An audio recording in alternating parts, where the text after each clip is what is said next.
నమస్తే అండి. ఈ చంద్రబాబు ప్రభుత్వం వచ్చాక అభివృద్ధి అని చేస్తానని చెప్పిన మనిషి రోజున అవి పేపర్ పూర్వకంగానే ఉంటుంది, చేతపూర్వకంగా లేదని చెప్పి వైసీపీ నాయకులు మాట్లాడుతున్నారు. ఏం చెప్తారు?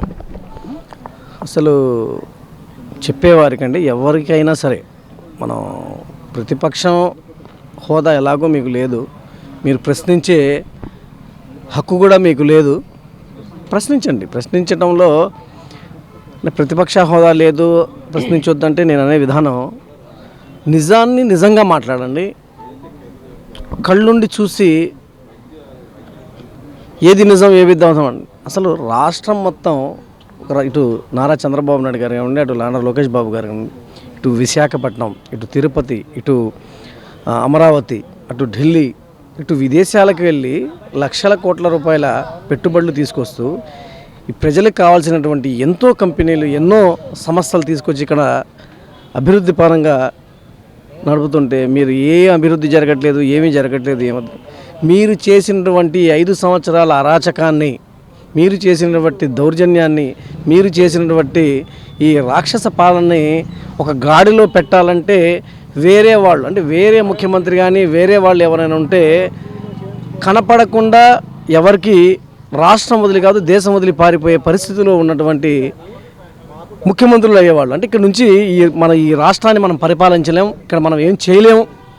ఈ రాష్ట్రంలో మనం ఈ రాష్ట్రాన్ని బాగు చేయాలంటే మళ్ళీ 15-20 సంవత్సరాలు పట్టిద్దనే వ్యక్తులు వేరే వాళ్ళు ఎవరైనా ఈ రాష్ట్రానికి ముఖ్యమంత్రి అయితే. కానీ ఇలాంటి పరిస్థితుల్లో ముళ్ళకంప లాంటి ఈ రాష్ట్రంని తీసుకొచ్చి చంద్రబాబు నాయుడు గారి మీద ఆయన తల మీద పెడితే ఆయన ఈరోజు సంవత్సరం 18 నెలల్లో చెప్పినటువంటి హామీలు సూపర్ 6లో అయినటువంటి ప్రతి ఒక్కటి కూడా 90% ఇవాళ అమలు చేసి ఆయన అభివృద్ధి పదంలో నడుపుతుంటే మీకు కళ్ళు కనపడట్లేదా అని నేను సూటిగా ప్రశ్నిస్తాం.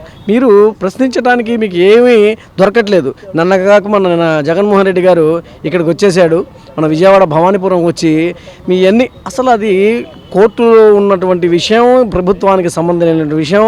ఆ కోర్టులో ఆ ప్లేస్ వాళ్ళకి ఎప్పుడో 20-30 సంవత్సరాల నుంచి జరుగుతున్న ఇష్యూని అక్కడ వాళ్ళు కోర్టు పర్మిషన్ ఇచ్చింది, సుప్రీంకోర్టు ఆర్డర్ ఇచ్చిందని వాళ్ళు పడేశారు. ప్రభుత్వానికి బాధ్యత ఉంటుంది, ప్రభుత్వానికి ప్రజలకి ఆదుకోవాల్సిన బాధ్యత ఉంది. వాళ్ళు కంపల్సరీగా ఎమ్మెల్యే గారి దగ్గరికి వెళ్ళారు, ఎంపీ గారి దగ్గరికి వెళ్ళారు, చంద్రబాబు నాయుడు గారి దగ్గరికి వెళ్ళారు, అందరి దగ్గరికి వెళ్ళారు. కంపల్సరీగా దానికి ఎటువంటి వాళ్ళకి ప్రజలకు న్యాయం చేయాలి, వాళ్ళకి ఎటువంటి సహాయ సహకారాలు అందించాలని ప్రభుత్వం ముందుకు వస్తుంది. కానీ మీరు వచ్చేసి మా ప్రభుత్వం వస్తుంది, మేము చేయకపోతే మీరు మళ్ళీ నేను రాగానే మీరు వచ్చేది లేదు, చేసేది లేదు, మీకు అటువంటి అవకాశం లేదు. మీకు ఒక అవకాశం అనేది మీరు అడిగారు, నేను ఒక ఛాన్స్ ఇవ్వండి అన్నారు, మీకు ఆ ఒక ఛాన్స్ ఇచ్చేశారు, మీకు మళ్ళీ ఇంకో ఛాన్స్ ఇచ్చే పరిస్థితుల్లో ప్రజలు లేరు. అందులో కూడా ఆ లిటికేషన్స్ భూములు కూడా చంద్రబాబు లోకేష్ పనుకొని దోచుకోవడానికే ప్రజల ఇళ్లను కూల్ చేశారని చెప్పి కూడా గతంలో కూడా హైదరాబాద్ తరహాలో హైడ్రా చూసాము, అదే తరహాలో విజయవాడలో వాళ్ళు దోచుకోవడానికి ఇలా చేశారని చెప్పి కూడా జగన్మోహన్ మాట్లాడుతూ ఉన్నాడు. అసలు చంద్రబాబు నాయుడు గారికి, లోకేష్ బాబు గారికి ఎవరికైనా సంబంధం ఉందా? అసలు ఎవరికైనా తెలిసిన విషయమా? మీరు ముఖ్యమంత్రిగా ఉన్నారు, మాజీ ముఖ్యమంత్రి ఉన్నటువంటి మీరు ఏం మాట్లాడుతున్నారు? చిన్న గల్లీ నాయకుడిలాగా, ఒక ఎమ్మెల్యే లాగా, ఒక ఇన్ఛార్జ్ లాగా కూడా మీకు అవగాహన లేనటువంటి, వాళ్ళు ఏది రాసిస్తే అది మాట్లాడే టైప్లో మీరు మాట్లాడుతున్నారు జగన్మోహన్ రెడ్డి గారు. ఇప్పటికైనా మీరు మారండి. మీరు మళ్ళీ చేసి ఇది చేస్తాను, అది చేస్తాను, అది చేస్తానని చెప్పేసి ప్రజలకి మభ్య పెడితే ఈరోజు ప్రజలంతా గమనిస్తున్నారు. ఈరోజు సోషల్ మీడియా ఉంది, ఫోన్లు వచ్చినాయి, ఎవరికి చిన్న విషయం జరిగినా కూడా ప్రతి ఒక్కరు కూడా ఇవాళ ఏం జరుగుతుందన్నది ప్రజలకు తెలిసినటువంటి విషయం.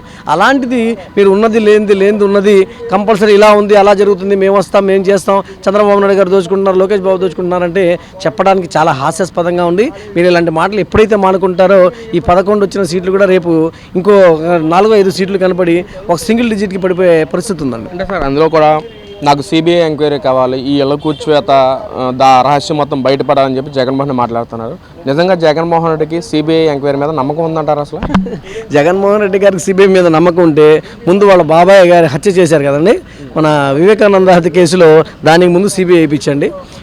పరకమ్మని కేసులో నిన్న జరుగుతుంది, కోర్టు భయంకరమైన చివాట్లు పెట్టింది. మీరెవరు చిన్న దొంగ పెద్ద దొంగతనం, చిన్న దొంగతనం అని చెప్పడానికి? మీరు చెప్పే విధానానికేను దీనికి ఏదైనా ప్రభుత్వం టీటీడీలో ఏం జరిగినా కూడా ప్రభుత్వ పరంగా ఏం కావాలో ఏ టెక్నాలజీని వాడండి, ప్రజల్ని ఇది చేసినటువంటి ప్రజల సొమ్ము, దాన్ని మీరు ప్రతి ఒక్క విధానాన్ని చూసుకొని ఏం చేయాలనేది ప్రభుత్వాలు అధికారంగా ఉన్నటువంటి ఏం కార్యక్రమాలు చేయాలో దానికి శిక్ష అయితే ఎవరైనా తప్పు చేశారో వాళ్ళకందరికీ శిక్షించే బాధ్యత చూస్తే మన మనం ఎప్పుడు కూడా మీరు నేను నిర్ణయించేటువంటి విధానం కాదనేది నిన్న సుప్రీంకోర్టు హైకోర్టు కూడా నిన్న చివాట్లు పెట్టే పరిస్థితి చూసాం.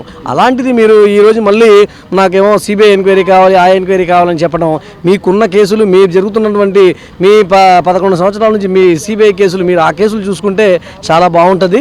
కానీ ఈ లేనిపోని దీని మీద మీరు సిబిఐ కేసులు కంటే మీకు అంత నిజంగా కావాలనుకుంటే మీరు ఎలాగో వెళ్తానంటున్నారు, వెళ్ళండి, మీరే సిబిఐ కేసు వేయండి, మీకు ఎంతవరకు న్యాయం జరుగుతుంది వెళ్ళండి. మీరు వెళ్తే ప్రభుత్వాలు ఎప్పుడూ శాశ్వతం కాదు, వ్యక్తులు శాశ్వతం, ప్రజలు శాశ్వతం.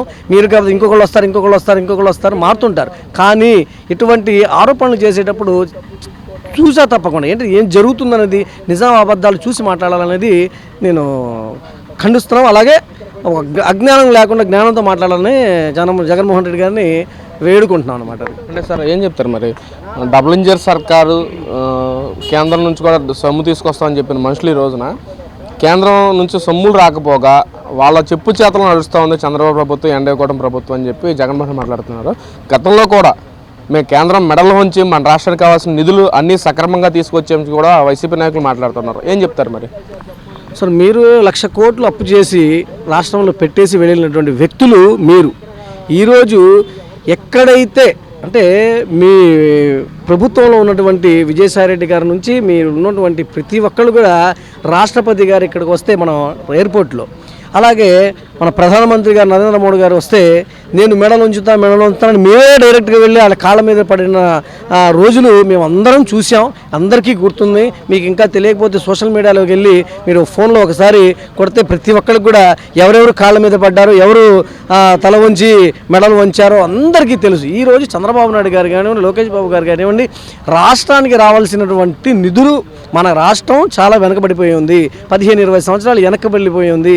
ఇలాంటి 15-20 సంవత్సరాలు వెనకబడిపోయినటువంటి రాష్ట్రాన్ని డబుల్ ఇంజన్ సర్కార్, 100% డబుల్ ఇంజన్ సర్కార్ చంద్రబాబు నాయుడు గారు కానివ్వండి, నారా చంద్రబాబు నాయుడు గారు కానివ్వండి, నరేంద్ర మోడీ గారు కానివ్వండి, ఇటు పవన్ కళ్యాణ్ గారు, ఈ ముగ్గురు కూటమి ప్రభుత్వం రాష్ట్రానికి ఎటువంటి పెట్టుబడులు కావాలి, రాష్ట్రానికి ఎటువంటి నిధులు కావాలి, రాష్ట్రానికి ఏమేమి పరిశ్రమలు కావాలని వాళ్ళు ముగ్గురు కూర్చొని ఎన్డీఏ ప్రభుత్వం, అసలు ఎన్డీఏ కూటమి అంటేనే ఇద్దరు కలిసి చేసేది, ఇద్దరు కలిసి చేస్తేనే దాన్ని కూటమి అంటారు.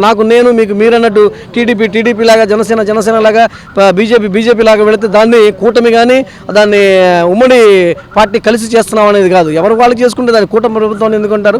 కూటమి అంటే అందరూ కలిసి చేసేదాన్ని కూటమి అంటారు. అలాంటి కూటమి ప్రభుత్వం ఉన్నప్పుడు కంపల్సరీగా నరేంద్ర మోడీ గారి కానీ ఇటు వాళ్ళు ఇక్కడికి వస్తుంటారు, మేము అక్కడికి వెళ్తుంటాం, ఢిల్లీ నుంచి ఆంధ్రాకి వస్తుంటారు, ఆంధ్ర నుంచి ఢిల్లీకి వెళ్తుంటారు. ప్రతి రాష్ట్రంలో ఉన్నటువంటి ఎన్డీఏ ఎక్కడెక్కడ కార్యక్రమాలు జరుగుతున్నాయో అన్ని చోట్ల కూడా పాలు పంచుకుంటారు. మీకు ఏ విధంలో కూడా మీరు ఆంధ్రప్రదేశ్లో ఉన్నారు, మీకు ఏ రాష్ట్రం నుంచి కూడా మీకు ఎప్పుడు కూడా మీకు ఏ ఆహ్వానాలు కానీ, ఏ ప్రమాణ స్వీకారం కానీ ఎటువంటి ఆహ్వానాలు మీకు అందలేదు. మీకు అందలేంటే మీరు ఒక రాష్ట్రంలో ఇక్కడే ఉన్నారు. చంద్రబాబు నాయుడు గారు ఎన్డీఏ ప్రభుత్వం స్థాపించినప్పుడు గత 40 సంవత్సరాల నుంచి ఎన్డీఏ కూటమికి ఎన్డీఏ కన్వీనర్గా చేసినటువంటి వ్యక్తి చంద్రబాబు నాయుడు గారు. అలాంటి వ్యక్తి రాష్ట్రంలోనే కాదు దేశం మొత్తం కూడా పేరు ఉన్నటువంటి వ్యక్తి. ఆయనకి అన్ని రాష్ట్రాల నుంచి, అన్ని దేశాల నుంచి కూడా పిలుపులు ఉంటాయి, ఆయనకి ఆహ్వానాలు ఉంటాయి, అన్ని చోట్లకు ఆయన వెళ్ళాలి, అన్ని చోట్ల ఆయన మాట్లాడే పరిస్థితులు ఉంటాయి. అలాంటి వ్యక్తి మన దగ్గరకు వచ్చి ఈరోజు ఏదైనా మాట్లాడితే మనకి ఎన్డీఏ కూటమికి బలం కూర్చే అనే విధంగా చంద్రబాబు నాయుడు గారిని ఆహ్వానిస్తుంటారు. ఆయన వెళ్ళి ప్రతి చోట కనపడుతున్నారు. కానీ దాన్ని మీరు తప్పుగా అనుకొని అక్కడికి వెళ్తున్నారు, అక్కడికి వెళ్ళి కాళ్ళు పట్టుకున్నారు. చాలా హాస్యాస్పదంగా, చాలా విచారంగా ఉంది మీరు మాట్లాడే మాటలు చూస్తే. ప్రజలు నమ్మే పరిస్థితులు లేరండి. ఇప్పటికైనా మీరు మారండి. మీరు మాట్లాడే మాటలు మీరు ఎప్పుడైతే మానుకుంటారో బురద జల్లతో, అంటే మీరు ఎప్పటికైనా అటు ఇటు తీసుకొచ్చి ఎవరో మీద బురద జల్లాలి, అది చెప్పాలి, ఇది చెప్పాలి, అబద్ధపు మాటల్ని, లేనిపోని అబద్ధాలను మీరు మాట్లాడి క్రియేట్ చేయడం అనేది చాలా తప్పు. ఇలాంటి మాటలు మానుకుంటే మీరు భవిష్యత్తు మీరైనా గెలిచే పరిస్థితి ఉండదని మేము అనుకుంటున్నాం.